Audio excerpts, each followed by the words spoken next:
just wanted to open this panel discussion by raising, sort of reiterating two broad themes that were touched on tangentially this morning that I think are quite relevant when we're talking about implications of the historical eugenics movement, as we've been talking about it, for current policy, legal issues related to individuals with disabilities. The first one broadly is the devaluing of individuals with physical or mental disabilities. So that's an incredibly broad statement. Let me try to articulate the way I think about that. If certain human differences, and for the moment I'll put aside disability, but if certain human differences, and however we want to articulate that, in society at any given point in time are considered less desirable, and individuals with those particular differences less worthy of exercising the full panoply of rights, and or somehow we think they're unequal, less worthy than those of us who are whole or normal, then the power structure is already set for the majority society to readily justify and exercise power which is to the detriment of that individual community. Now, we can think about that with lots of different kinds of differences: color, gender, age at both ends of the lifespan, as well as various other things we can articulate. Let's talk about it, though, for the purposes of this conference, in this panel, in relation to people with mental or physical differences.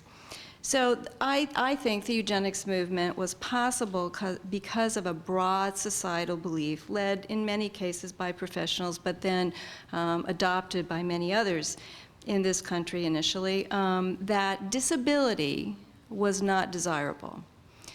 Disability not being desirable then translates into individuals with disabilities not being desirable. I think the movement itself, as we've been talking about it historically, really exemplifies what can happen when political, legal, medical decisions are made on the basis of a devaluing of a certain type of characteristic that's located within a body. So whether one thinks eugenics is really historical, or whether one rather believes that there are particular relevance and examples of it in the current society and globally, I think it's fair to ask the question, what are we going to learn from the movement historically? Because that's why we teach history. At least I think that's why we teach it to students. We want to make sure we understand what happened, perhaps make sure we don't repeat mistakes, learn from successful components within history. So what can we apply from what we know, which is still in the early stages, about the eugenics movement? And I think my first fundamental question, which I ask you to ponder, is society, and we can make it very personalized to the American society, devaluating individuals with disabilities? Now, you may ask yourself, well, maybe some disabilities and others not. That's a debate you can have within your own self. But I think that basic question is the relevant one to start. How are we going to know it if we see it? How do we measure it?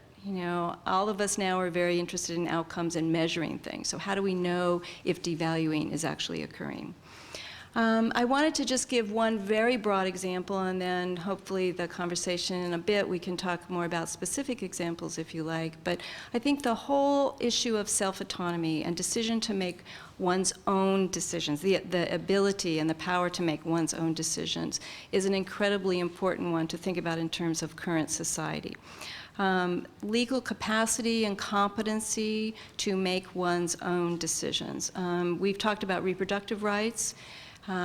We can talk about it in terms of a legal framework, but I think it's also important to think about that capacity to make decisions with social pressures. I think you can also see examples of this not only in intellectual disability communities, but also in communities that are dealing with mental illness or what we've diagnosed as a psychiatric disability. So we have involuntary commitment laws in this country, and a concept that certain individuals don't have the capacity to care for themselves. I think that related to this very closely is then my second broad theme. This is the general expectation in society that government has a responsibility to ensure the collective health of this country, community, city, whatever level you want to get to. It's the duty of government, we the people have given that duty to the government, to ensure that those who cannot take care of themselves are taken care of. Individuals at certain vulnerable points in their life may need, we've told the government, your assistance to ensure their safety. I think the flip side of that, though, is the message also that there are certain individuals that we, the majority society, the society in control, are concerned about infiltrating and maybe in some way stigmatizing the rest of us. So the eugenics movement separated individuals, tried to eliminate disability in some ways to protect the rest of us, to improve the community. I think currently we would say we think about children and certain individuals with disabilities and certain elderly individuals in that very vulnerable group, that we want government to ensure the safety and protection of those individuals if somehow something goes awry and they are at risk.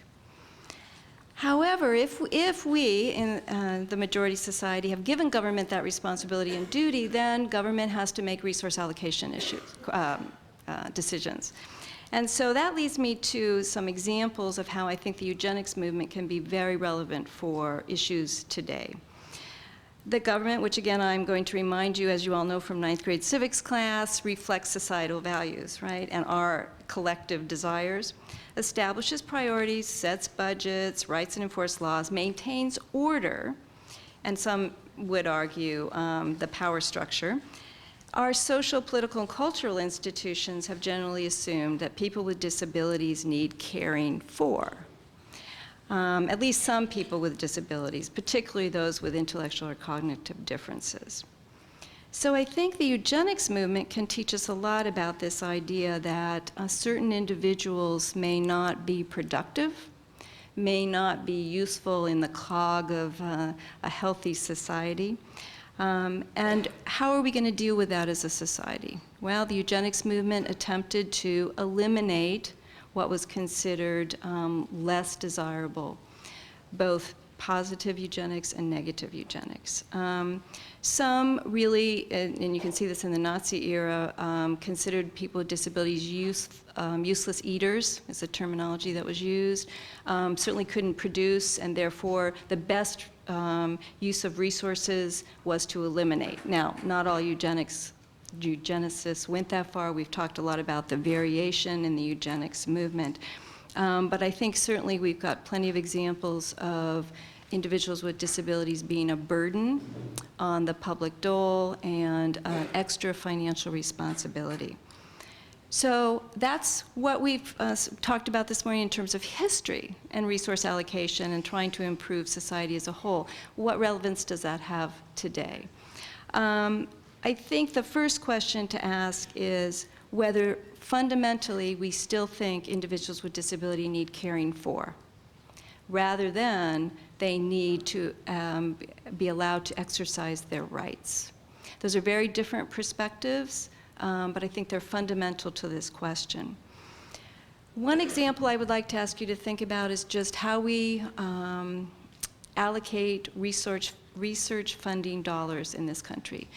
Is the majority of our state federal money go to eliminate genetic disabilities and to explore sort of the whole component of genetics at the expense? I'm asking the question, not making the statement.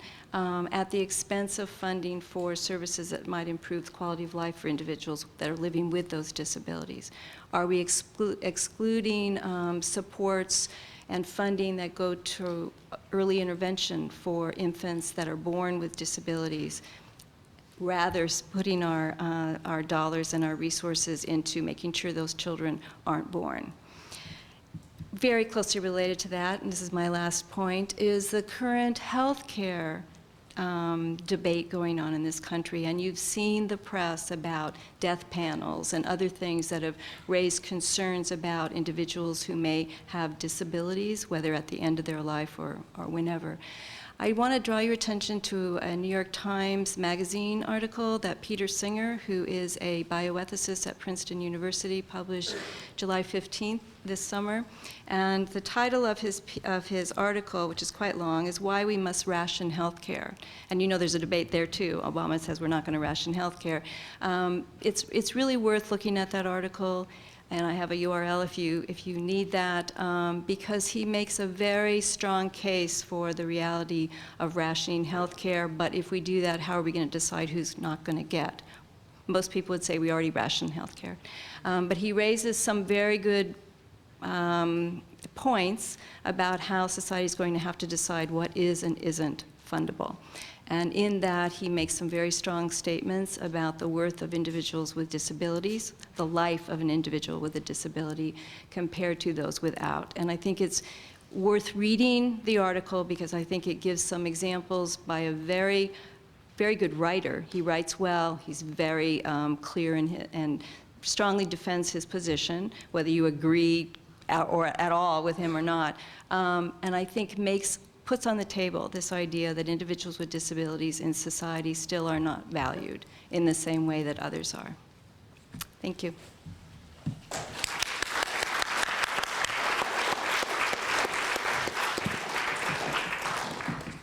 Thank you, Sherrie. Now, next on our panel, we have Emily Rogers. And Emily works day in and day out on a lot of the issues that Sherrie just raised. Emily is a self-advocacy coordinator for the Arc of Washington and former president of Self-Advocates in Leadership. She focuses her advocacy around making sure that people with disabilities themselves have voices and have the tools they need to do the advocacy necessary to pay attention to the issues that are important to them as individuals and as groups together, so that, as Sherrie pointed out, the balance can move from care to the rights of the people with disabilities themselves. So I'd like to hand it over to Emily to have her talk a little bit about self-advocacy in this area. Sure. Do I have to? Okay. I don't want to lean forward too far. Okay. So I was thinking a lot about this for quite some time, and it finally occurred to me that the strongest place I could come to this conversation would be through my own kind of journey. And so I'm going to tell you a little bit about my personal story. And it's the story of a lot of people that I know and a lot of people that I work with every single day that live in communities just like yours, every place, every city, every town. People with disabilities continue to think in terms of, gee, can I be a parent? I have been married for 7 years, and a big topic of conversation for my husband and I has always come down to, you know, well, is it just going to always be us? And can we ever have a kid, or do we want to have a kid, or is that, you know, all of the questions that come up that maybe some people think about. And maybe there's some that don't and just accidentally get in that position. But I am here to say that there's lots of folks, and particularly people with disabilities, that spend a ton of time and consideration thinking about whether or not having a child is something that they would like to embark on. And one of the particular thoughts for my husband and I is whether or not we wanted everything that we did with our child from the day that they were brought into the world to be scrutinized and criticized by every person, between the doctor and maybe the social service worker and parents and family members and friends and folks that, you know, we figured were in our corner, but maybe someday they wouldn't quite be there. You know, they might have some question about whether or not we would be good parents, or whether or not we could manage on our own, or whether or not it was really what we should be doing. And the truth is that I know we would be great parents. And I know that we would treat that child like they were just the best thing that ever came to us.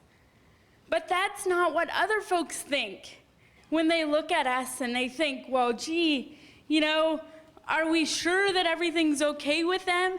You know, would we feel okay about going out to the store with them and just going to get some food for dinner just like everyone else does?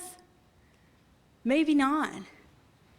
And so far it's been our decision not to have kids. But I'm here to tell you that this is a conversation that continues on, and it's a conversation that is evolving into something new. But there's still some significant attitudes and some significant barriers to people like me who have every single thing happening in their life, same as anyone sitting in here. But for me, one of the largest and most fulfilling things that a person can do, I won't have. And it's my choice. And there's other folks that have had the opportunity to have kids, and they have kids. But it is the large majority of people that have kids that don't get a chance to see their kids and to participate in their lives and be a part of everyday experiences with them because someone in their life or the social service agency thought, no, that's not what we want to do. We don't want to give them that kind of freedom. And so no matter what side you fall on, whether you have kids or you don't have kids, there's considerable sorrow and considerable pain, and I just want to encourage you to think differently and encourage others to think differently about the potential of people with disabilities to do every single thing that is humanly possible to be done in this life, and that there is nothing that says that parents, when they become parents, there's no manual that comes out that says, bam, you're a parent. Here you go, here's a manual. You know, and so everyone struggles the same, including folks with disabilities. And I thank you very much for listening to my story.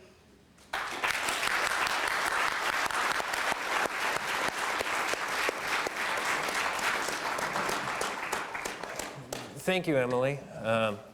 And from that, we move to Robert Resta, who has the often difficult, but also often very rewarding obligation and duty to introduce disability as a concept to many new parents who, unlike Emily, don't have a first-hand experience with disability and are trying to figure out what does disability mean for them now and what could it mean for them in the future if they have a child with a disability, or if they themselves develop a disability that's related to a genetic condition they've been tested for. So Robert will now talk to you a bit from his experience as a genetic counselor and director of genetic counseling services with Swedish Medical Center here in Seattle. Thank you. I have too much nervous energy, so I have to stand up, sorry. So it's interesting that you mentioned, Sherrie, about public health and government, and it made me think of something which is, I think, relevant here. You know, there's a lot of talk now about vaccination for the flu, and it made me think about rubella vaccination, right, which was not introduced to stop rubella.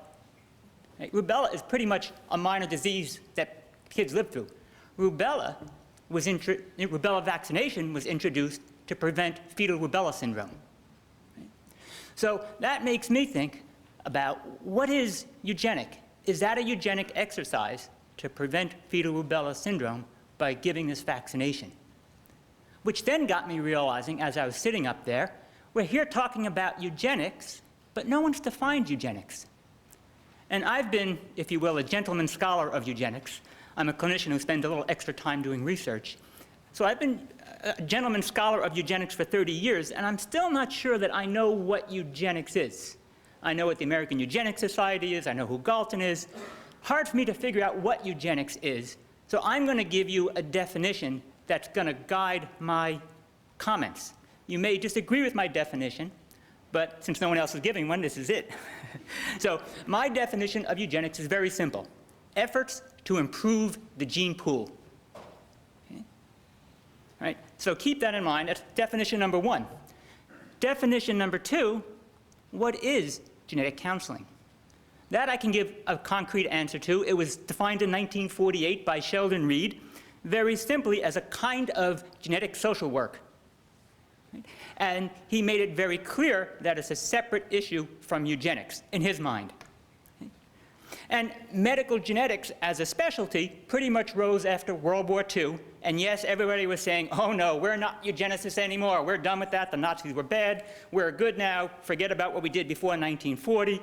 40 to 45 was in a sleep zone. And then 45, we woke up, and now we're no longer eugenicists.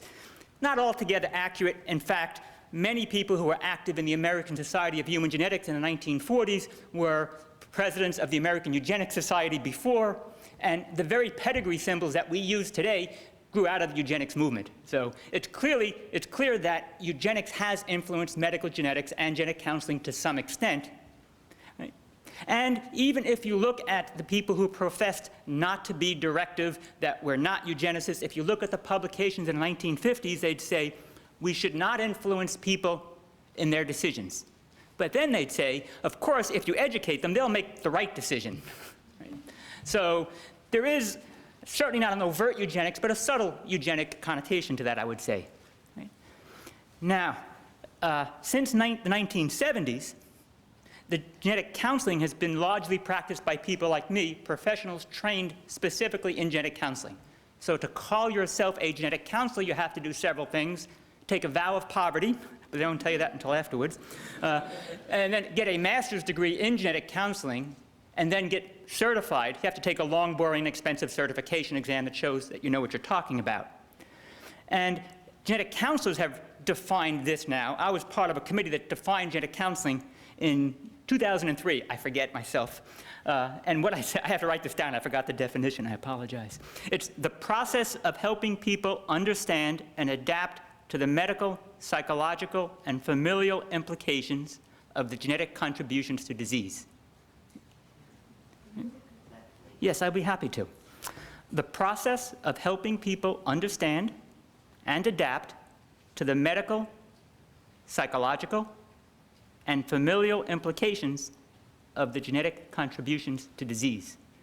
As a New Yorker, I'm incapable of speaking slowly. I apologize. Ex-New Yorker. Yeah.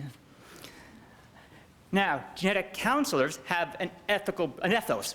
We have philosophical and ethical beliefs, and we certainly profess to be non-directive and to encourage patient autonomy. We try not to tell people what to do, because most of the time, I don't know what's right. I can't tell them the right thing to do. Occasionally I can, but most of the time I can't. Most of the time they know what's right, and I see it as my job, as most genetic counselors would agree, is to help them find what is the best decision for them in their particular situations. The best decision for a single mom who has no income and 6 kids might be very different than a wealthy couple who have only 1 child. And many aspects of genetic counseling have little to do with reproductive issues. In fact, what I do now is work in cancer genetics. And what I'm trying to figure out is who is at risk for cancers so we can figure out what interventions are important for them to avoid getting cancer or detecting cancer at an early stage when it's still treatable. Now, all that being said, it's clear that we geneticists are ripe for criticism. There are some aspects of what we do that could be rightly called inappropriate and unfair. But when you criticize us, I want you to criticize us for what we are, not what you think we are. And there was talk of people being pressured to terminate pregnancies. There is certainly pressure to terminate pregnancies. Very rarely are people pressured actively to terminate pregnancies. Yes, there are subtle psychological, there are subtle social pressures, there are subtle familial pressures, sometimes not so subtle familial pressures. But in the context of genetic counseling, we don't sit there saying, listen, your kid has a problem, you better terminate this pregnancy. That's not our goal. Yes, many people do make that decision, and probably there are subtle ways that I'm providing information that guide them in that direction in ways I don't understand, but it's not an overt goal of the profession. Another point, the vast majority of disabilities are not detected prenatally or screened for, like 99+%. Right? So what prenatal diagnosis is really about, quite honestly, is detecting Down syndrome. You do detect a few other things when you screen for Down syndrome, but that's pretty much what prenatal diagnosis is about. Now, one can criticize that, and I think validly that one should not be doing that potentially. But criticize us for that, not for diagnosing all disabilities and trying to eliminate all disabilities. Interestingly, prenatal diagnosis didn't evolve from genetics. It evolved from obstetrics, and it grew out of better, healthy babies, healthy mothers. So in the first half of the 20th century, they finally, childbirth finally became a safe thing to happen in a hospital. We had healthy mothers, and then it was improving the health of the babies. Rh disease, for example, prematurity, and then amniocentesis for diagnosing fetal abnormalities flowed from that historical stream. I don't know. So, if we accept my point that the purpose of prenatal diagnosis is for diagnosing Down syndrome, it's not eugenic because Down syndrome is not a genetic disorder. It's not inherited. And people with Down syndrome essentially cannot have children. They're, for the most part, infertile. So we're not improving the gene pool. So again, I say, yes, you can criticize us for being part of the prenatal diagnosis of Down syndrome. That's entirely valid, but I don't see it as a eugenic exercise. Some of you might be saying, well, you're dancing on the head of a pin, angels dancing on the head of a pin kind of an argument. That could be. My concern about eugenics is that it's used often as an epithet, and when you throw it into a discussion, the discussion devolves into an argument. The last point, I have about 2 minutes, is that right? Okay, so my last point, tangential to all of this, but it's kind of interesting. I think the definition of disability and our criticism of it is to some extent tied into socioeconomic status. So that when poor people have children with disabilities, it's a really bad thing.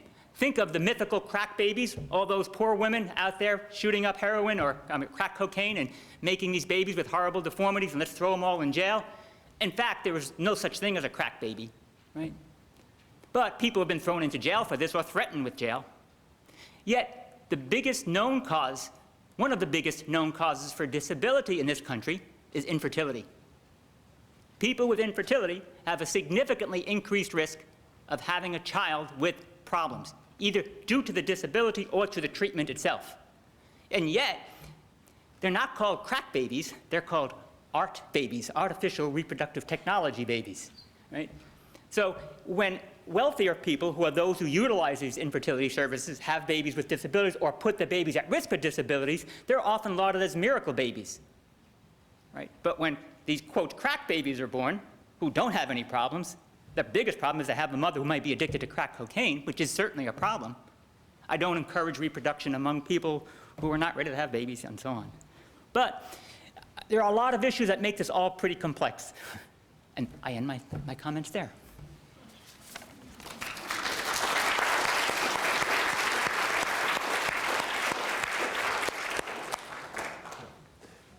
Thank you, Robert. And our next speaker is a woman who spent a considerable amount of time thinking about the other social interactions that come together to make disability, whether they're socioeconomic or race or gender, and how all of those things come together. Anna Stubblefield is the director of philosophy, the philosophy department at Rutgers, and she is here today to talk a little bit about our understanding of disability through the use of IQ tests, and other markers that lend credibility to our concepts of disability. So, thank you, Anna. Thanks, David. Am I talking? Is that one working? This one? How's this one? Ah, that's better. Okay. So I want to start by saying that I know how hard Joanne Woyek has worked to make this conference possible, and I share her vision of this as a very important conversation to be having. So I thank her for conceiving of and bringing about the conference, and her colleagues at UW and the funding sources for making it possible. Given the very short amount of time allotted to each of us, I'm going to disappoint Joanne by not talking about how race, class, gender and sexual orientation, and disability are inextricably intertwined, such that none of these concepts would exist as it does without the others. That's the part of my work that she's familiar with, and the reason that she invited me here today. But it's just too hard to make that case quickly. So I'm going to talk instead about problems with the concept of intelligence itself. But that's also not easy to do quickly. So I'm going to do something that I typically prefer not to do, which is to give a very blunt statement of my beliefs without a complete set of arguments to support them. It's a philosopher's qualifying statement there, right? I want to begin by supplementing the biographical information about myself that's in the program and that David mentioned. Alongside theorizing about disability and ethics, I also provide support to people labeled with developmental disabilities in two ways. First, I work with people who are labeled as severely intellectually impaired, in scare quotes, and who cannot communicate vocally, to provide them with access to alternative forms of verbal expression and to literacy. Second, I work with agencies that provide support services to people labeled with developmental disabilities to help them do a better job of providing access to verbal communication to all the people they support, and to help them abandon the practice of managing, in scare quotes, the people they support. Lack of access to an open-ended means of verbal communication, lack of access to literacy, and being subjected to programs of behavior management are three of the most common ways in which the human rights of people with developmental disabilities continue to be violated in the United States by educators and support service providers and the institutional and governmental structures within which they work. These ongoing human rights violations are sustained by a belief about intellectual disability that girds the current eugenic practice, and here I'm using the word eugenic much more broadly than Bob was, of detecting genetic or prenatally existing conditions that we define in terms of intellectual disability, like Down syndrome and many neural tube defects, and aborting the fetuses who have them. This belief is that there is a quality that we call intelligence that is a natural, measurable characteristic of human beings. Intelligence, however, is not a natural, measurable quality that humans possess.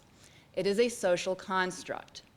To say that intelligence is socially constructed is not to say that there are no differences in cognitive development. But just as we have come to understand that we do not derive attributions of race straightforwardly from skin color, unmediated by our socially constructed perception, so we do not derive attributions of intelligence straightforwardly from cognitive skills, unmediated by our socially constructed approaches to measuring them. Indeed, cognitive skills are as elusive as skin color and evade measurement just as much. The notion of a measurable intelligence quotient, or the idea that any test of specific skills can measure intellect in some general sense, is itself part of how our contemporary understanding of intelligence has been constructed. There are many people who find it very hard to reason, to employ logic, to problem solve, to grasp abstract ideas, and/or to perform academic skills. But we must be cautious in drawing conclusions about the intellectual abilities of others from their apparent difficulty in demonstrating a particular set of cognitive skills. We can see if someone is able to demonstrate specific skills in the way we demand in a specific test, but we cannot legitimately jump from that to judgments about her overall intelligence. Furthermore, we have to be aware of ways in which we draw conclusions about intellect from performance on tasks requiring specific motor skills. For example, we may assume that moving blocks is a basic motor skill, so we test for an understanding of quantity by asking someone to pick out 3 blocks from a pile. But if the motor skills involved are too difficult for that person and he does not do as we request, then we assume that he does not know how to count. Furthermore, the construction of intelligence is bound up with the construction of what counts as communication. People who consider themselves to possess intelligence attribute intellect or lack thereof to others based on the ways in which the latter communicate. When a person cannot understand another easily or follow his thought processes, or when a respondent does not give a questioner the answers she expects to certain kinds of questions, she concludes from this that the respondent has cognitive deficits. Yet, if she recognized the ways in which she is failing to communicate with him, by not adapting herself to his mode of communication, his language use, and his pace, or by failing to appreciate his behaviors, gestures, and glances as communication, she might find that he is not so unable to communicate after all. She might realize that what she took as his lack of communicative skill, and hence evidence of his cognitive deficit, is really her lack of communicative skill. Once we acknowledge that the notion of intelligence is constructed through assumptions about what counts as communication and what skills people must demonstrate before they are granted access to opportunities for development, we can understand that what disables people who are labeled as intellectually impaired is, first, an environment in which a successful or full life is defined in limited terms based on notions of independence from others and competitive accomplishment. And second, an environment in which people who are not independent or successful in these narrowly defined ways are therefore deprived of the opportunity to challenge themselves developmentally, participate as citizens, use their skills and talents to make contributions to society in ways that are beneficial and meaningful to them, and enjoy full protection of their rights. The intelligence tests that we use today to label people as intellectually impaired are the direct descendants of the intelligence tests that enabled the eugenics movement by supposedly allowing experts to identify who is feeble-minded. They share the same flaw of presupposing the existence of a measurable natural characteristic that in fact does not exist.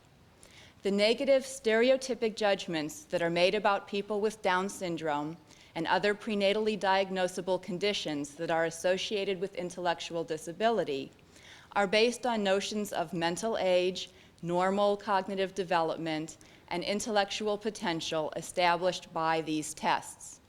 These negative judgments encourage prospective parents to fear having children who will be labeled with intellectual disabilities, while simultaneously legitimizing the violation of the human rights of people who are living with the label of intellectual disability. A necessary step in freeing ourselves as a society from the grip of eugenic thinking is to reject the practice of classifying human beings on the basis of their supposed intellectual capacity. The legacy of the early eugenics movement is not racist and culturally biased tests that we have now fixed up and can use legitimately to make useful determinations about people's capabilities. Rather, the legacy and ongoing shame of eugenic practices is a way of thinking about people that suggests that we can use a test to determine who they are and what they are going to be like for their entire lives, and a system that treats them as less than complete, less than fully worthy human beings on that account. Thank you.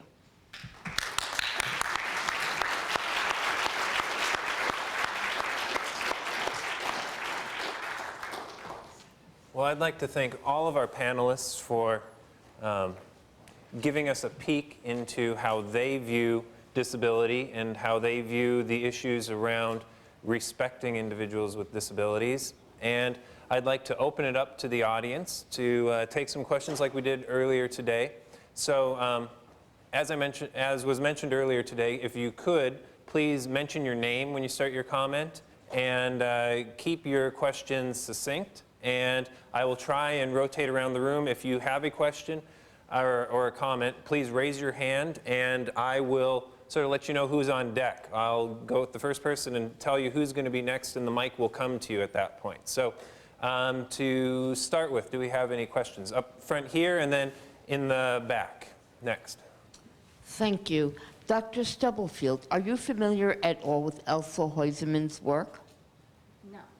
Okay. She was a woman that I worked with back in Brooklyn, New York in the 50s, who had a method of testing using non-verbal, non-communication methods. She wrote a very slim book many, many, many, many years ago in the 50s, and it might be something that you might want to look into. One thing that's really interesting about that, and I'm not familiar with what she was doing, so this comment doesn't respond to that. One of the problems with thinking that we can fix up intelligence testing by devising ways to administer tests where people do not have to be able to talk in order to respond to the questions, is that many people who are unable to speak, especially people who are labeled with autism and people who are labeled with cerebral palsy, also have a lot of other sensory motor challenges and issues. And a lot of the tests, and I don't know about hers, but a lot of tests for people who can't speak assume that people can very accurately control how they point or how they move objects around. They presuppose certain kinds of visual processing abilities that people may or may not have and may not be able to tell us about if we haven't given them access to a method of communicating that allows them to convey that. So we often end up supposedly testing,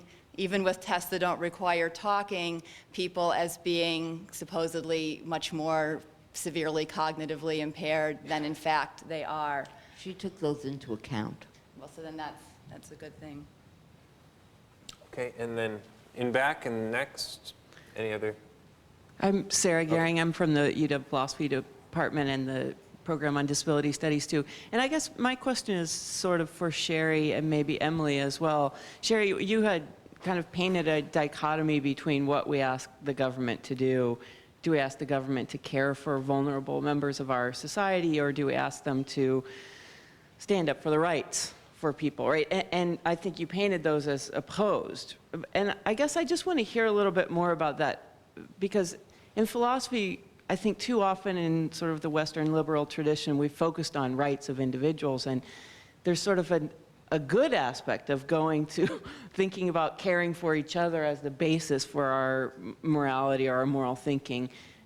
And so I just wonder if maybe the two are not as opposed as you painted them in your comments, where you might make a claim for a right, and here's where I think about Emily, a right to have a child, right, if that's what you want to do, but recognizing that exercising that right requires, maybe not in your case, Emily, but maybe in other cases, a significant amount of care, or if it's not care, support, right, that's not in the standard way that many people have children, let's say. So I'm just curious to hear both your comments on that.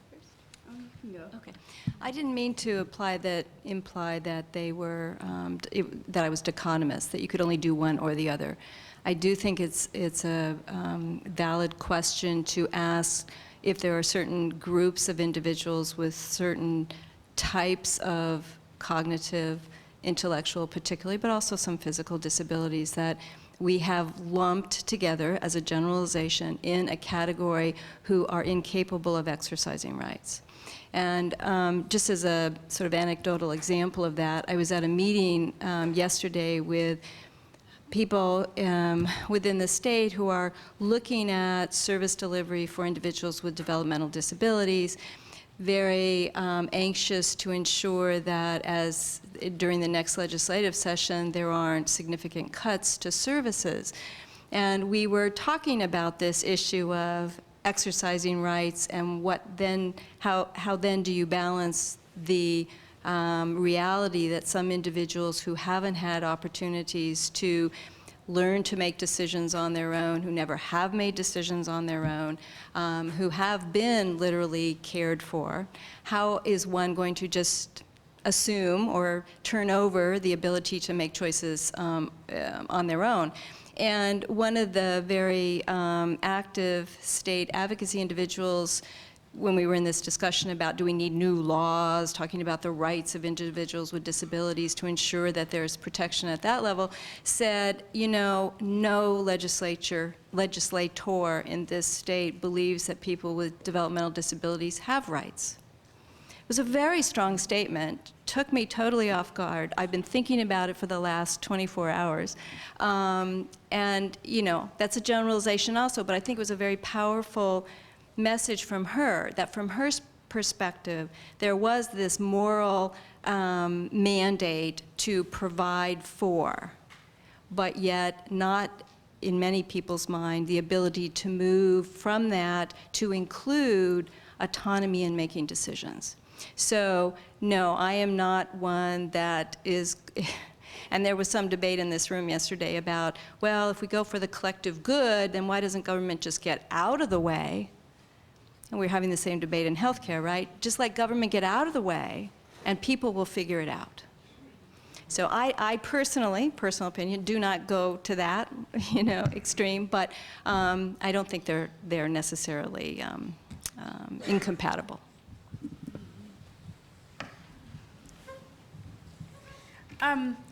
Well, one thing I just wanted to say is that I really believe with all my heart that people who are in need of services or need different supports in their life, everyone is different and will need different things throughout their life. No matter, you know, I'm 36 today, but in 20 years, I'll guarantee I'll need other supports than I do today. And I think there's a value in thinking about people not in terms of what they need and what is needed for them, but it's what does everyone need to move forward, and what does everyone need to make the best of this life and make it available to a lot of folks, and not just folks with disabilities, because as we move forward, I heard this funny thing the other day that said that, you know, all of the baby boomers, you know, before the baby boomers, people would say, well, I acquired this disability, and now that there's baby boomers, people are just saying, well, I'm getting old. You know, and it's a difference. There's a difference there, and I just think we need to realize that over time, people need different things, and people with disabilities take different roles.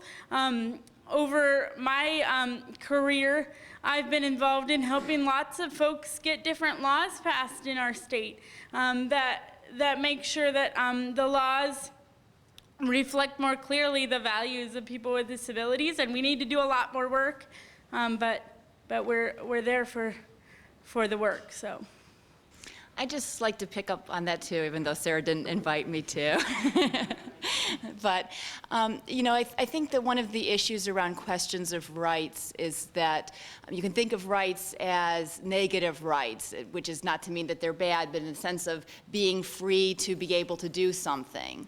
But there are also rights that get described as positive rights, which are things where you need something provided to you, like education and health care. So to say a right to freedom of speech is, you know, superficially a negative right. A right to education is a positive right. On the other hand, if somebody needs support in order to be able to communicate, then what for many people is a negative right actually becomes a positive right. That if we're going to protect people's right to speech, we have to make sure that they have access, and some people need more support for that.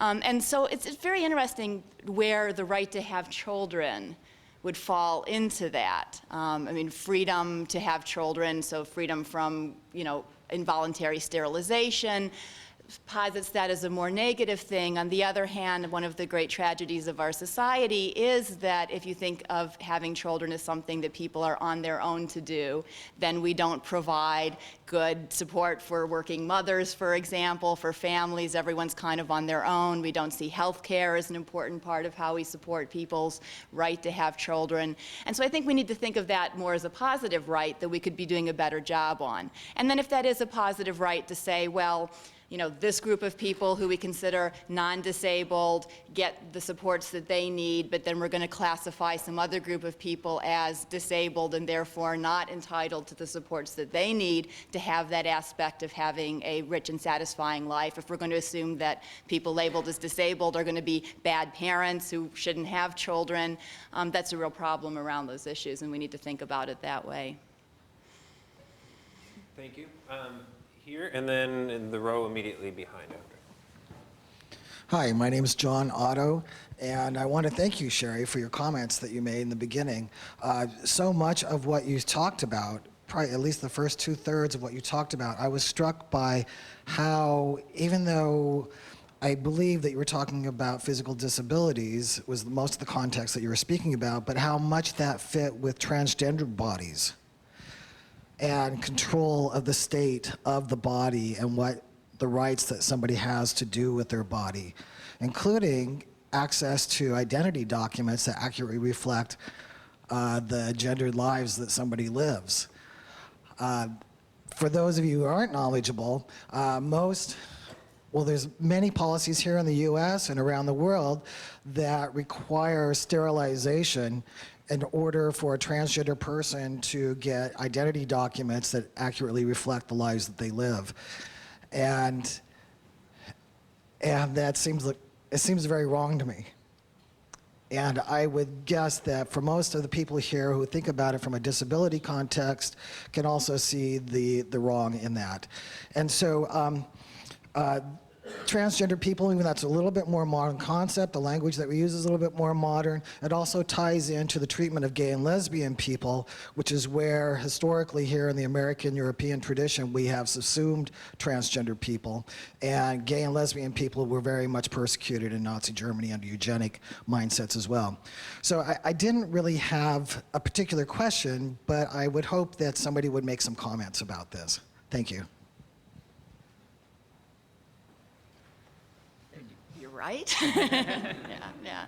No, I think that this is the part of things that Joanne wanted me to talk about that I didn't talk about. But I mean, and I think this gets back to things that Michael Rembus was saying earlier on the first panel this morning, that it's so easy to kind of, looking at the eugenics history, to break it off into the, history of the way this group got treated and that group got treated and so on, and not to see how this was a moment and a set of practices and discourses that, running its course and as it's transmogrified into what it is today, constructs all of these things together, so that we really have to attend to all of these details. Who's being targeted in what ways, and how does that all get back to these questions about who's a fit member of society, who deserves to be a citizen, who has full rights, and so on. And that affects everybody in ways that are all mixed up together. So I'm glad you brought that particular aspect up too.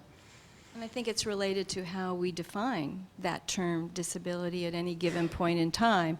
Which of the groups that you mentioned are we going to include in that group or exclude from that group? And it's a fluid, evolving concept. But I think always goes back to it, to a broad societal view of what's acceptable, what's not, what do we want to ensure continues, and what would we rather didn't continue. So the discrimination, regardless of what the differences are, I think some of that is very similar, and is the intersectionality that Anna's talking about. And just a comment, I didn't mean to focus on physical disabilities in that brief little theme. I think honestly in my thinking of the discrimination that's most rampant, I would say it goes more towards differences that we don't see. So we're back here, and then at the end of the row next. Hello, my name is Jason Schumacher, and I'm a student at the University of Puget Sound. And I want to preface my question a little bit. First, I know this is an overly broad question, so I apologize for that in advance. And I also apologize if this question seems a little tactless. But Ms. Brown, you originally brought up that the disability not being desirable led to people thinking that people with disabilities were not desirable. And Jonathan Glover, if I remember correctly, in Choosing Children, says, hate the person, hate the disability, not the person, or hate the condition and not the person. And I'm wondering, the large question is disability itself bad? Are disabilities bad?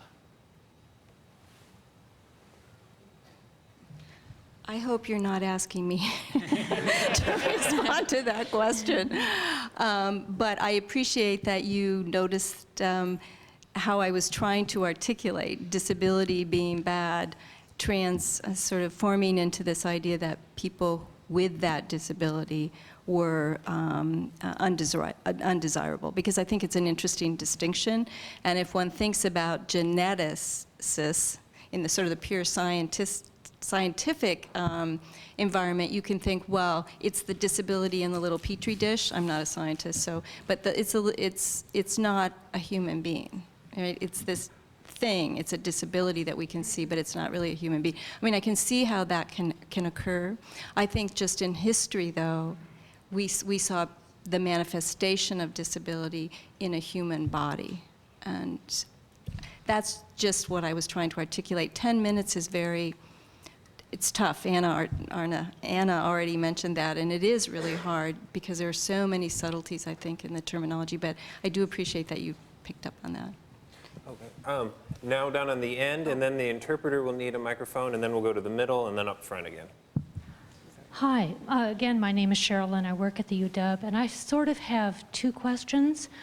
One is to think about the flip side of it. If we're questioning the validity of intelligence testing and the validity of moral value to it, to substantiate the different types of categories we put people in, then the flip side of that is, what is the value of the intelligence tests that we do to admit students to higher education institutions and to therefore determine the quality of their lives based upon those same types of tests? That's my first question, or at least a statement to address. My second question is to the gentleman, Robert Resta, I believe, and that one is that there is this explosion of, I believe it's both environmental and genetic studies that are going on regarding the autism spectrum disorder, ADHD, ADD, OCD, ODD, and their genetic component within a family, and not only that, the array of manifestations that people have. And I would just like you to speak to the present and future genetic studies being done about that and the implications of that. You want to do that, and then I'll come back on the... So let me start. I'll take a controversial standpoint here, and people may boo me for this one, but I'm not convinced that autism is increasing. I think our definition of autism is increasing. Could you slow down Oh, sorry. a little bit? Okay. The ex-New Yorker. No excuse. I have the fast-talking gene. I'm trying. Can environment overcome my genes? Right? So I will take the controversial approach that I don't think autism is particularly increasing. I think we are diagnosing it more. I think we're looking for it more. I think we're misdiagnosing it more. I think we're changing our definition of it. That being said, there is no doubt that some genetic syndromes, autism is clearly a manifestation of them. And I also think it is important to look into the genetics of more broad autism, because it may help us in understanding it better, in providing treatments. But I don't think we should ever view it as a genetic disorder. I'm going to follow up on that because I have some things to say about autism. I'm in agreement with you, and then I'll come back to the testing question as well. I think that one of the things around questions about autism is that there are a lot of characteristics that people who are labeled as having autism have that are actually very positive, useful characteristics, as well as some that makes life difficult for them in certain kinds of ways, okay?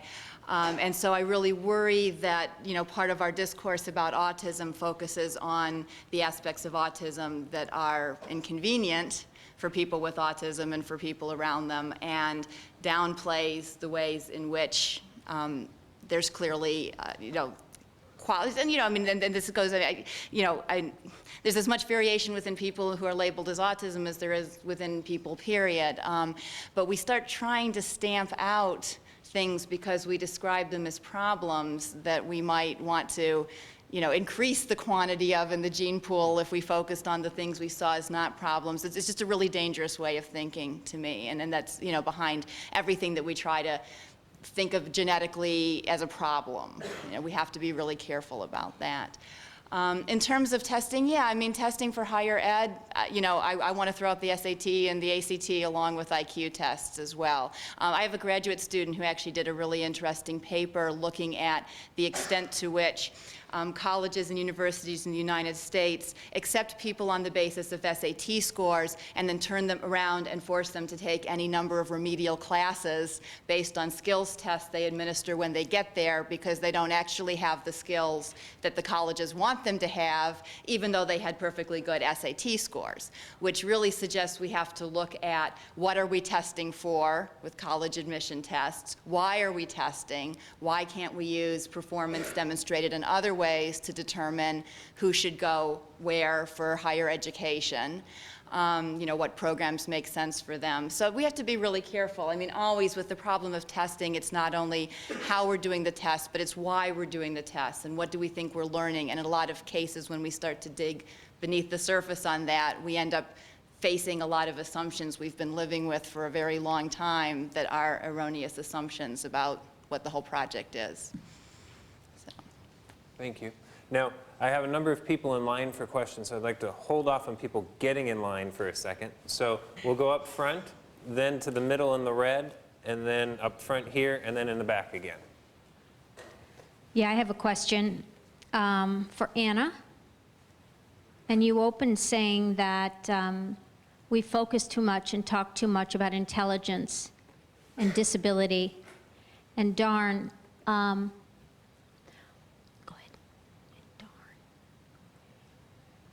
and discussing about deafness, race, and other issues, and explaining how those things are related to eugenics. And I'm curious about that part and how race, deafness, and all those things are related to eugenics. Because you focused on the physical part.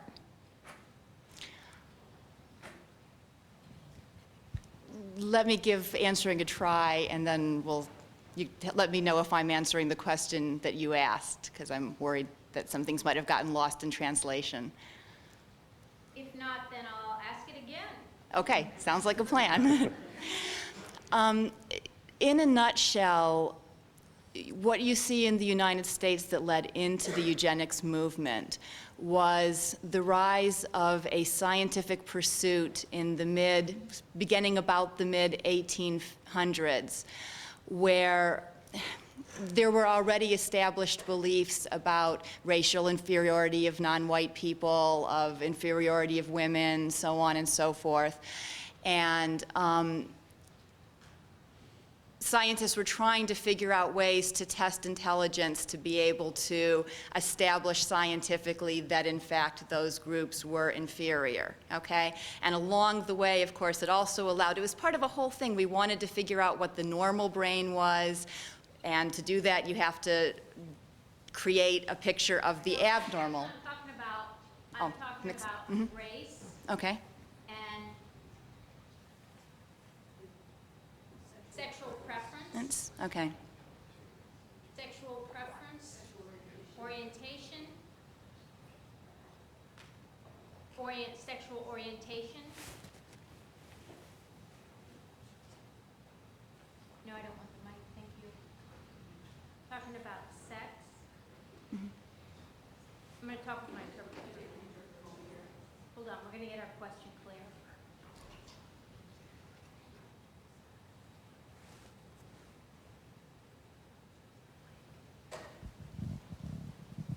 So when you opened the discussion, you were saying that Joanne was disappointed that you weren't going to be talking about race and class and all that. So the question is, what about that? Right, right, right. Okay, so I'm trying to, this is why I didn't talk about it, because it's really hard to, we got to this point in the US where we wanted to have a supposedly scientific way to classify people. And intelligence testing, I have argued in work that I've written, got used, and I'm getting to where this has to do with race and stuff, okay? It was created as a means of supposedly scientifically testing what was wrong with lots of different people in lots of different ways that could all be lumped together under feeble-mindedness or intellectual deficit. So what's wrong with non-white people? Well, they're less smart. What's wrong with women? They're less smart. What's wrong with people who we would not nowadays define as homosexual? Well, they don't understand appropriate sexual behavior. They don't know how to fit in right.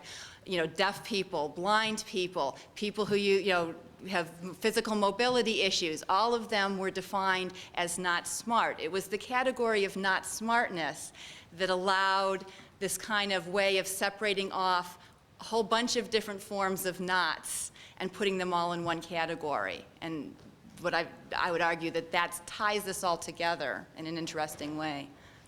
That's the really quickie, really quickie. And for more in-depth, Anna's written quite a bit on this topic, and just going to her university website, we'll pull up some papers that talk about feeble-mindedness and how it was a catch-all for lots of different people that the power structure wanted to marginalize. Now, we have I believe we'll go out of order just slightly here in the back, and then we'll go to the gentleman in the red, and then up front in the green. Yes, yes. I am Debbie Thorsis. Some of the main things that we need to consider when discussing eugenics is that there are links between our weaknesses and strengths, so it's not to our benefit, that we try to eliminate people with certain weaknesses, because then you also are reducing the expression of the strengths as well, and human genetics and the environment, way it interact, are so highly complex, that it's very difficult to predict the outcomes, and also we are much more similar than different, and each one of us, there is a little bit of everyone else. Thank you.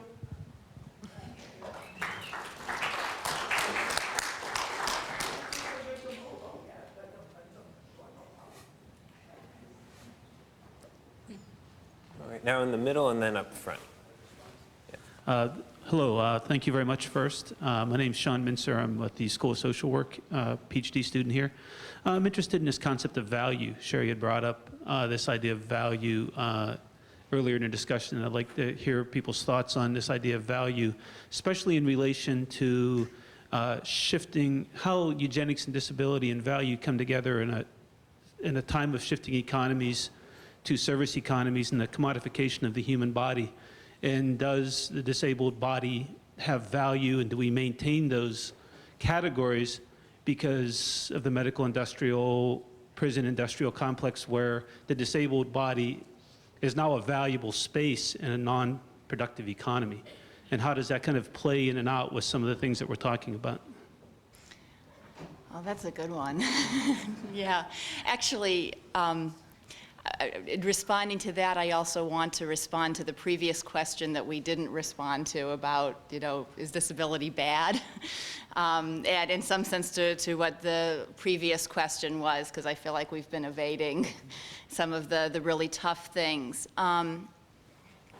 I mean, I think that we have to be careful. There's a whole kind of, Foucauldian, for people who read Foucault, analysis of how when we try to provide support services and so on, we're creating a whole nother industry that feeds off of how we construct things. And if you start down that path, boy, there's no room to turn, there's no room for progress, everything becomes suspect, and yet at the same time, and I think Michael Beyroube says this nicely in his book, Life as We Know It, it's much better, for example, to be born with Down syndrome nowadays than it was to be born with Down syndrome 100 years ago.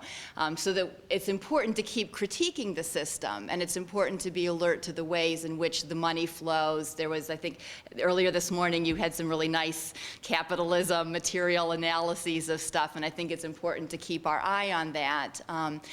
But, by and large, the stuff that's good for the medical industrial complex and for capitalism is bad for people with disabilities, even if it's packaged as support services. And when we push against the medical industrial complex, we're also pushing outside of a certain kind of capitalistic construction of, how we provide public goods and how we ensure full lives for all our citizens. So, Foucault's good for drawing attention, don't want to get too wrapped up in that forever, But I think back on this whole, the tough question about, and I wouldn't put it in terms of is disability bad, which is just a little bit too blunt and a little bit too, no matter what you say, you're going to piss somebody off. I think that the real issue that's of interest is, if we support practices that, if we support certain practices for the reason that we are likely to avoid creating certain kinds of disability. So if, for example, we suggest that women who are pregnant take folic acid because there seems to be, a correlation between not enough folic acid and having certain kinds of neural tube defects, or if we worry about getting rid of, lead-based paint in urban housing and rural housing where it's still around because we know that that causes learning disabilities for children who are exposed to it. How do we talk about that in a way that then doesn't lead us to saying, well, hey, it's such a bad, we don't want the lead paint because it's such a horrible thing to have a learning disability, and therefore, hey, why don't we just, get rid of people who are going to have various kinds of learning disabilities? How do you juggle those two things? And I think that, those are not easy things to juggle, to talk about, doing things to make sure that some people are not having to deal with things that they otherwise wouldn't have to deal with, while at the same time being really positive about the lives of people, who have whatever those characteristics are. But I think one thing is that you can accomplish both of those goals by talking about, what can we do to enable people to develop? Okay, it enables people to develop and, make the most of who they are if we don't expose them to lead paint. Okay, it doesn't enable somebody to develop if we abort them as a fetus because they have an extra chromosome.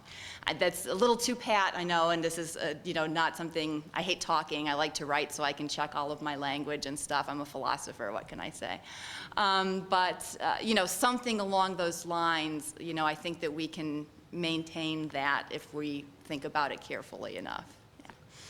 I'd like to read a quote that I forgot to read up there. I'll read it slowly because I got nervous.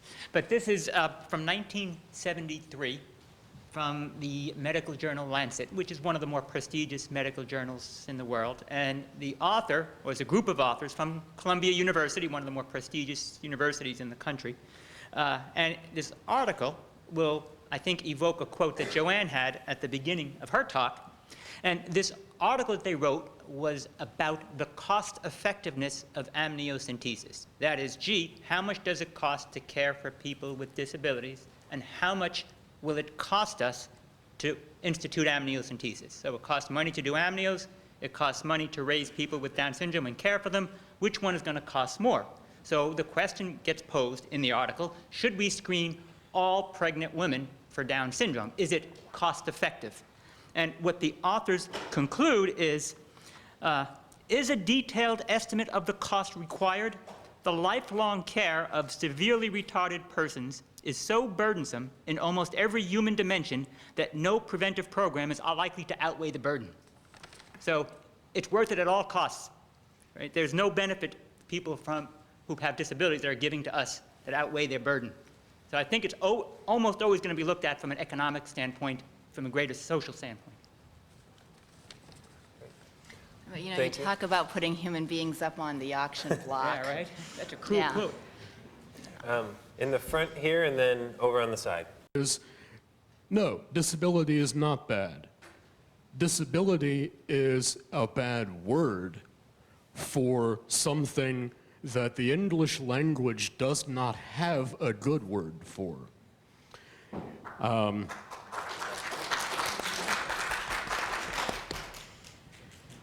I've checked in the Oxford English Dictionary, and there are no words in the English language that pertain to what we call disability that don't have some inherent negative value judgment attached to them, including the word disability itself, which for centuries before anyone ever applied it to biological anomalies, the word disability is defined in the OED as incapacity in the eye of the law or created by the law, a restriction framed so as to prevent a person or class of persons from sharing in duties or privileges otherwise open to them, legal disqualification.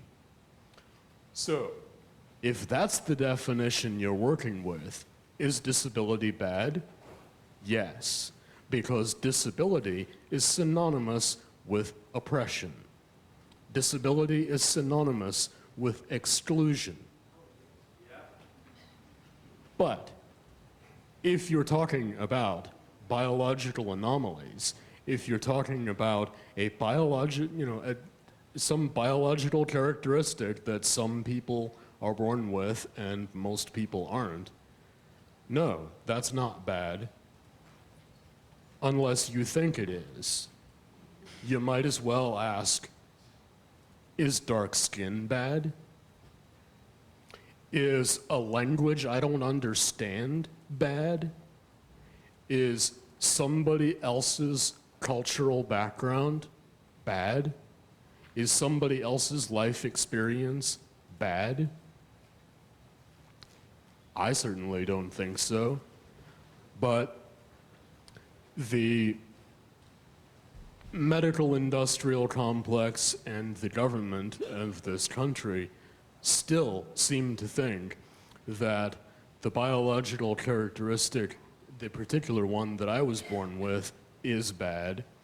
And that's why I was placed on a list the day I was born, because I was born with one of the 29 conditions that are required by law for doctors to report. Doctors can be subject to, I believe it's a $10,000 fine for not reporting the birth of a child with my condition or one of the other conditions on that list.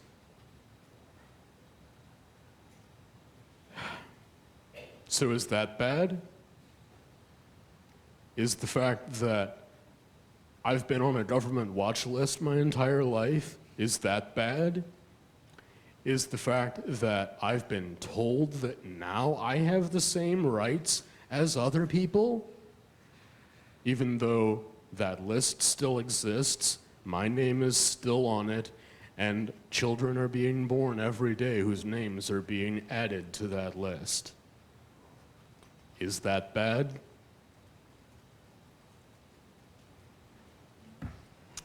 I could.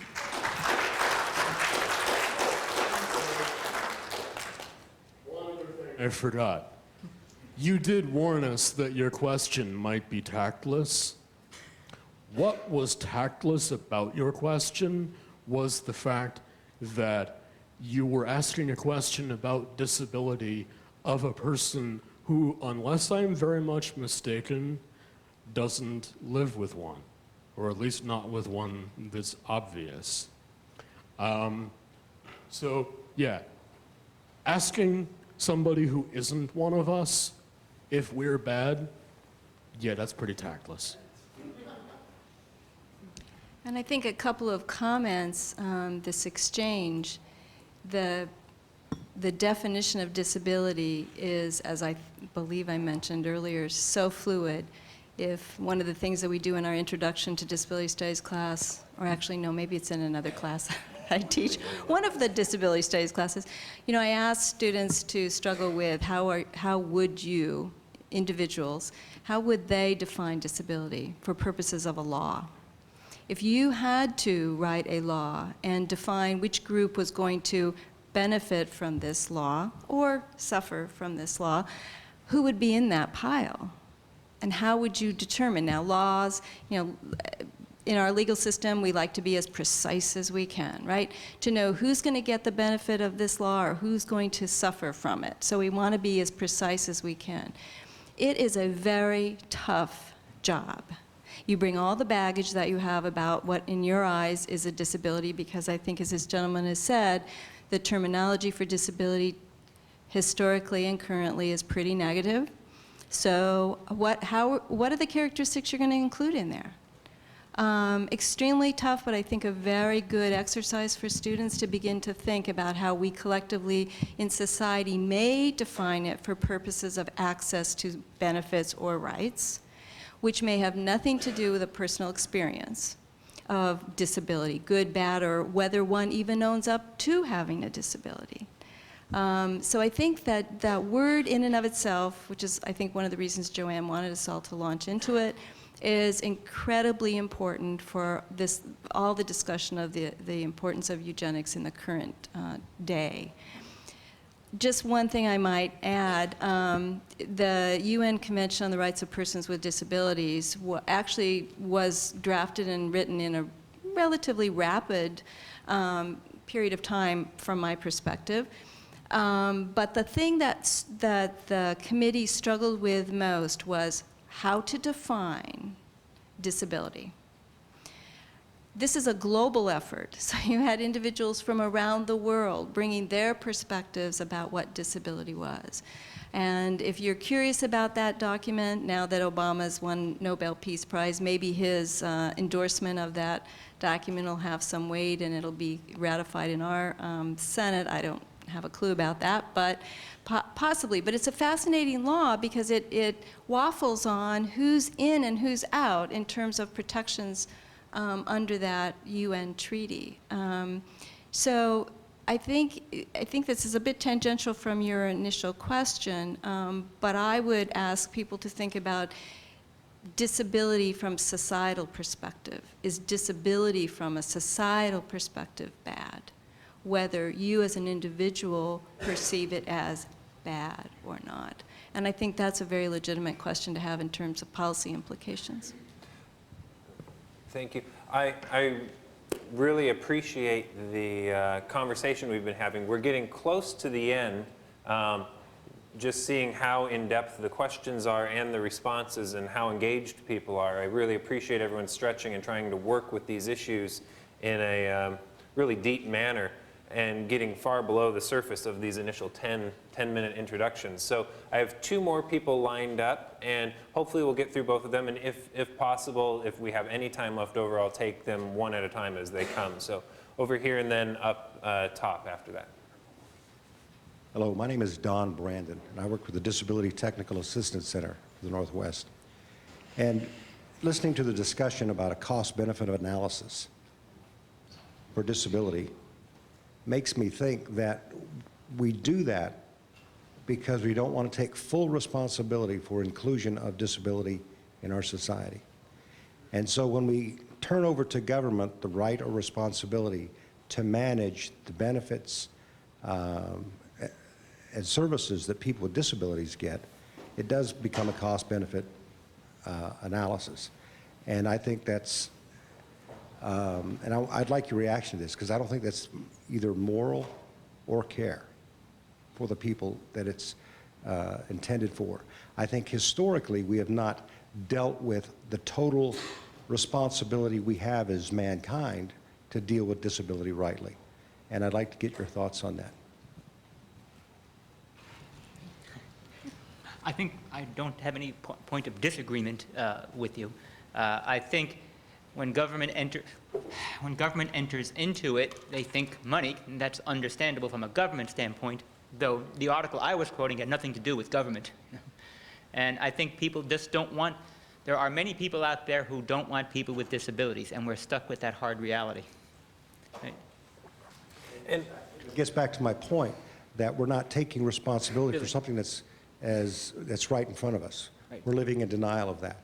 And so I think eugenics is one of those offshoots of that.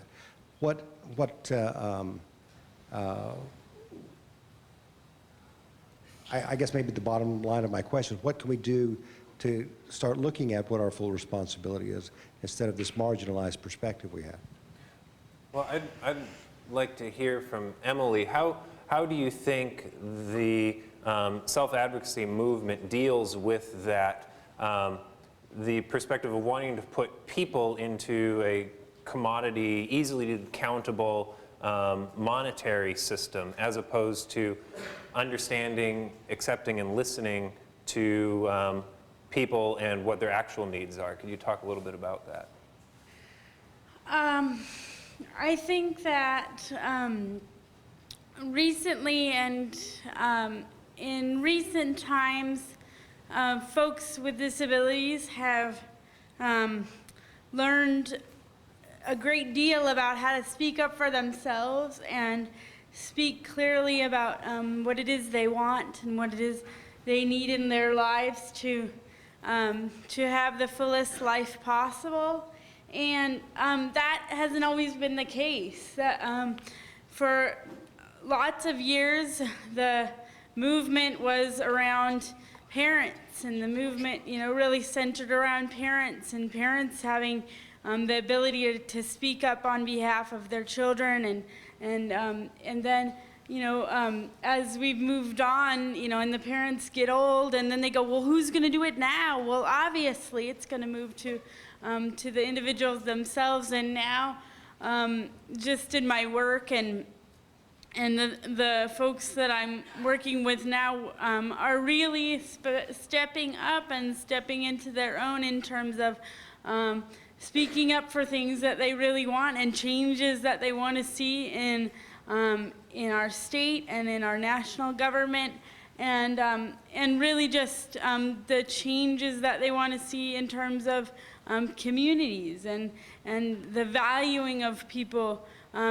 I believe and I hope is changing because people are really beginning to find their own voices and their own place in our society. And it's a long haul. I mean, we didn't get to this place in 2 days, and we're not getting to the finishing line in 2 days as well. We're just on this long road to a greater place for people to have the rights that they deserve and the lives that they want and they love. In back. Yeah, great program. Thank you very much for everyone involved in putting it on. And I don't mean to be redundant, but it's another money question. My name is Richard Brender from the Cannabis Defense Coalition and Green Cross Patient Co-op. As an authorized Washington State medical cannabis patient, medical marijuana patient advocate, and harm reductionist, I have unfortunately concluded that the war on drugs, industrial complex, profit, and job security needs takes precedence over compassionate attention to patients' illness and suffering. My question, how much has Follow the Buck been the eugenics movement operative roadmap? I wouldn't say that eugenicists developed cost-benefit analysis. It was there before them. It was there independent of them. It just happens to be an effective tool that convinces non-eugenicists that, gee, the eugenicists have a good point. Do you agree with that? Given the time at the moment, yeah. You know, arguably in answer to the previous question, maybe we should be funding the search for a gene that determines lack of understanding of social obligation, and never mind, sorry.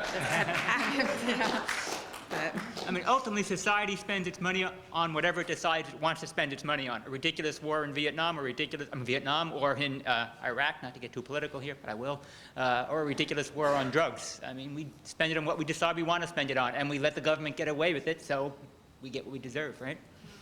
Well, and I'm going to stand up for rule of law here. I think we do that. But because I think then we acquiesce to the status quo. And I mentioned that again in the brief. I probably took more than 10 minutes, but we are the government, and yes, change is slow. But I believe one of the strategies to changing the inability to really endorse this idea that individuals with all sorts of differences have access to rights, and that disability is not the gatekeeper, regardless of what kind of disability. I think advocacy, self-advocacy movement, other advocacy organizations is part of that. Education is part of that. And I continue to obsess a little bit about this comment I heard yesterday that no legislator in the Washington State Legislature believes that people with developmental disabilities have rights. Well, that's a huge access to educate those legislators, I believe. Now, that's slow, and I'm not advocating that one never burns down workshops, but I do think that there are strategies that can affect change so that society looks differently at disability and does move away from what I think is still a dominant view that individuals with disabilities, particularly those we can't see, cognitive and intellectual disabilities, deserve compassion, which equates oftentimes to pity and care, but the priority is not going to be for the Cadillac of care, enough to satisfy our moral responsibilities. And I think that shift can happen with various strategies, and this forum, I think, is one of those.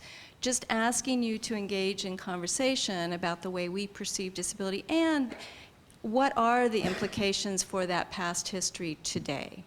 And I think there's a lot more work that needs to be done on this, but I think some of your questions really highlight some of the issues that many of us are asking and that society should be asking.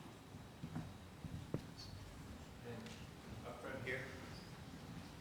Microphone over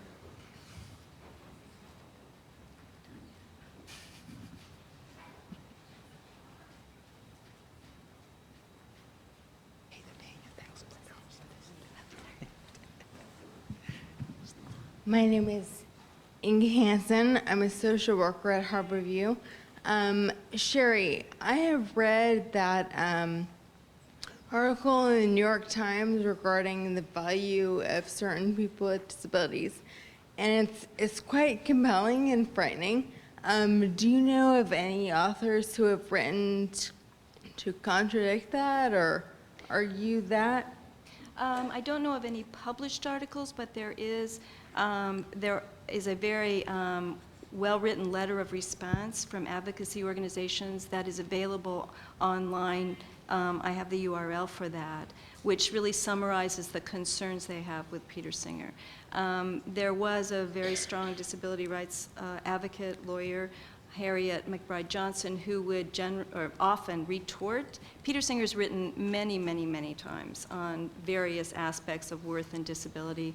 And she has taken him to task in equally well-written responses. She died several years ago. So I don't know if there will be another Harriet McBride Johnson who will step up, but you can see online. Yeah.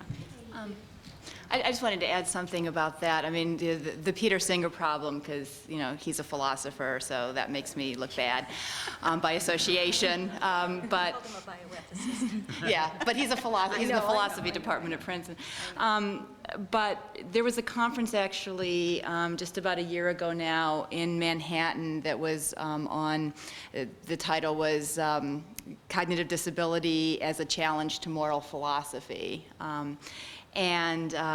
You know, it was set up by philosophers who, you know, come from a disability rights perspective, or some of them who are at least trying to, and to sort of engage Peter Singer, and also there's a philosopher named Jeff McMahon who's written some not terrific stuff on disability. One of the unfortunate things that happened was it was this great conference with a lot of people, and Peter Singer pretty much just showed up for his talk and then left. You know, so he would try to create, and he keeps saying, you know, well, I don't like it when disability rights people are, you know, interrupting my talks and, you know, sort of not listening to me and having a real dialogue. And so somebody really had tried to set up a forum with his colleagues in his profession to set up a real dialogue. And then he did this kind of prima donna thing and just came and did his thing.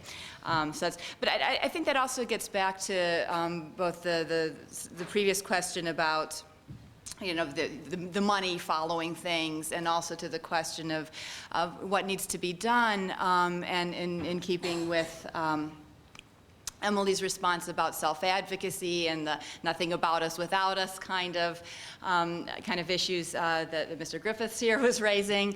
That, you know, another thing we can learn from the eugenics, the history of the eugenics movement, it was very much about a group of people actually, you know, literally creating professions. I mean, the psychology profession in the US very much came out of this whole, how do we test and sort human beings in certain ways? The medical establishment got in on it. The people who ended up running institutions and so on got in on it. We created this whole cadre of experts. And that is still very much with us. I mean, people got very invested in this. They made their careers. And we still have cadres and cadres of experts who are benefiting from, we're the ones who know about disabilities even though we don't have them. We're the ones who know what to do with people and what not to do with people, and who should we treat and who shouldn't we treat, and who should we do this for and that for. And until we really interrogate that much more deeply, you know, who's calling the shots here, and how people are making their professions out of it. That's that Foucault thing somebody was asking earlier. You know, we really, really have to look at that very carefully, because it's a big part of things, and it's never benign when people set themselves up to be experts on things, and, you know, we have to be really careful about that. I saw him earlier.